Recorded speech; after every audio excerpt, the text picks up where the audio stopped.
खुलुमबाय नोंथांमोन बयखौबो आंनि चेनेलाव बरायहरबाय लोगोसे गोजोन फुंबिलिनि गाहाम हामलायथि बावहरबाय नोंथांमोननि थाखाय आङो लानानै फैलायबाय सानसेनि माखासे गोनां खौरांफोर नोंथांमोना अन्नानै खौरांखौ जोबजासिम खोनासंलांदो। दिनैनि गिबि खौराङाव दङ बिजेपि राजखान्थि हान्जानिफ्राय वेलफेयार चेयारमेन सायख'जानाय अनिल बसुमतारी बिथाङा मैया धोनस्री समष्टि गहपुर हालामनि बिपिएफ राजखान्थि हान्जानि बिसायख'थि फोसावदिं मेलाव हाग्रामा महिलारि बिथांजों बिपिएफ राजखान्थि हान्जायाव जयनिं जाफैबाय होनना खौरां मोननाय जादों। गहपुराव फैनानै जोबोद गोजोननाय मोनदों आरो गहपुरनि गासै रायजो राजाफ्रा जोंनि बिपिएफखौनो सापर्ट खालामदों आरो प्रेस मोसाहारिया देरहानाया खाथां आरो गहपुर रायजो हिसाबै प्रेस मोसाहारिजोंनो दङ आरो आं बुंदों गहपुर रायजोनि जिथु समस्याफोर दङ थालांनाय एबार बिटिसिआव जिहेतु हाबबाय बिथांमोननो एक नाम्बार प्रायरिटि होगोन साबसिन प्रायरिटि होनानै खामानि मावगोन होननानै आं दिनै फोसावबाय जेरै फोसावदों बेबायदि खामानि मावगोन आं।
Nangguli sabarnya Bodo. Nangguli sabarnya Bodo. Thank you. Rajibra boyo fayda. Boy mas serai fayda. Morum try kai. Mangala rajila jangan sabang jeng boy. Jengni Bisunath Jilla BPF ni नेहाथारि आरो आफादगिरिया खनसेनो ज' आर'नाइ बावग्रोनो नागिरदों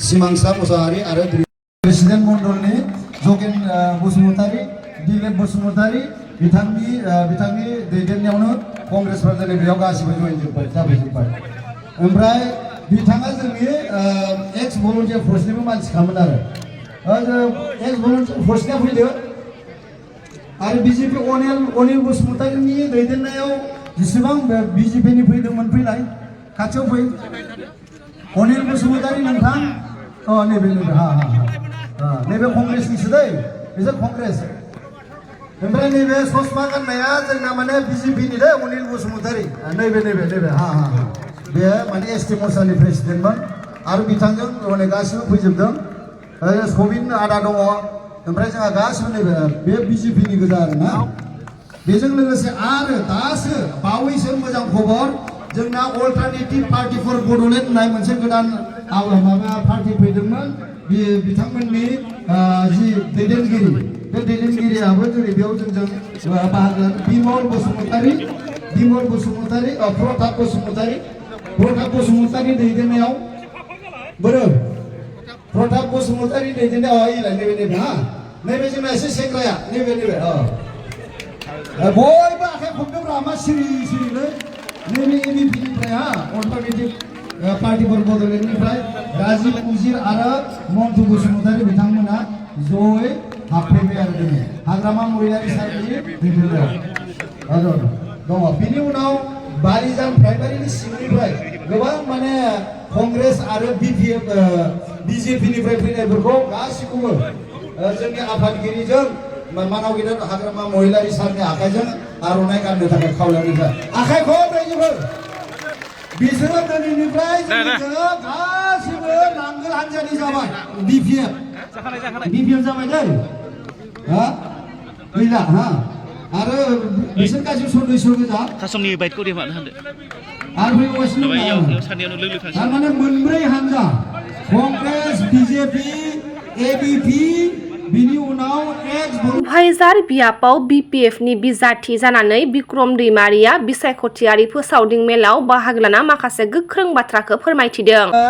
गबदापारा गामिनि रायजो राजाखौ खावलायनो फैदों आरो बिथांमोनखौ जों मिथिहोदों जायफोरा अरुणोदय फर्मनि थाखाय ट्रेक्टर आरो पदमफुलाव भट होयो जाय दैदेनगिरिफोरा दिनै BJP आरो UPPL बिथांमोना थाखा फैसानि थाखाय जुदि ट्रेक्टर आरो पदमफुलाव जुदि भट होबायब्ला बेयाव लिरनानै दोनखादों सरकारि हायाव जाया रायजो खुंदों आरो जायनि हाया मियादि नङा बिथांमोननि हाखौ उच्छेद खालामगोन सरकारनो होनांगौ आरो सरकारा बे हाखौ इभिक्सन खालामनांगौ होननानै नटिफिकेसन दिनै BTC गभर्नमेन्टनो हरखाबाय।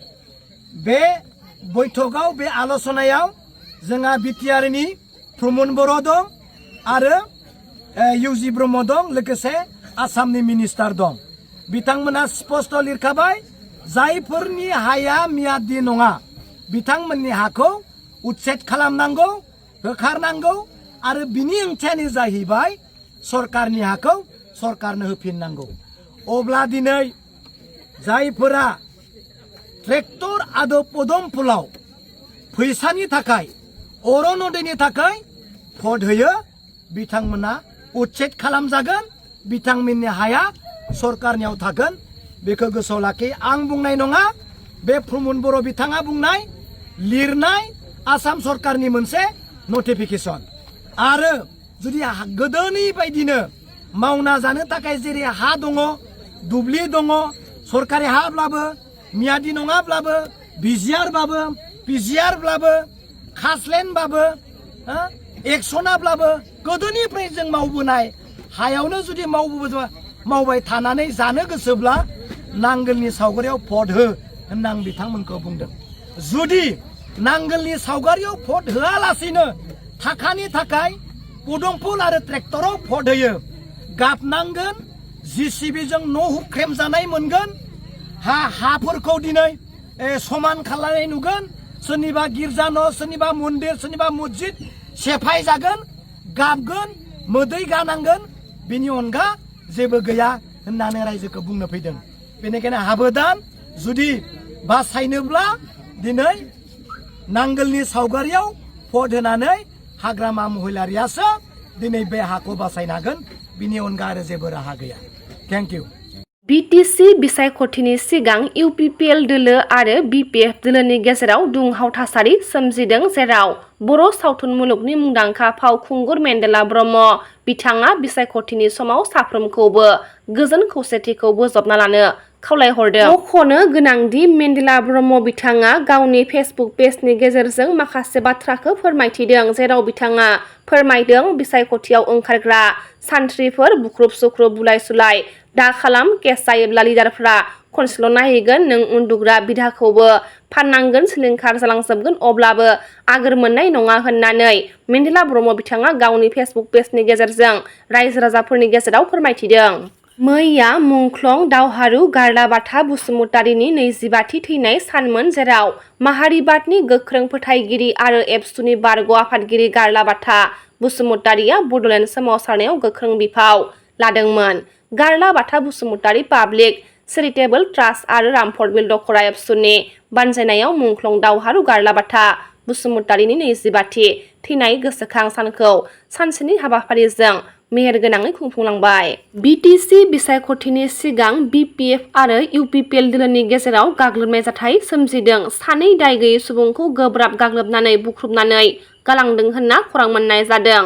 खौरां मोननाय बायदिब्ला उदालगुरि जिल्लानि भैरबकुन्द बियाबनि बरला VCDCनि सिङाव थांनाय साननि हरनि 9 रिंगासो समाव BPFनि मददगिरिफोरा दाय गैयै UPPLनि मावथिफोरखौ बुनानै गालांदों होनना मिथिनो मोन्दों।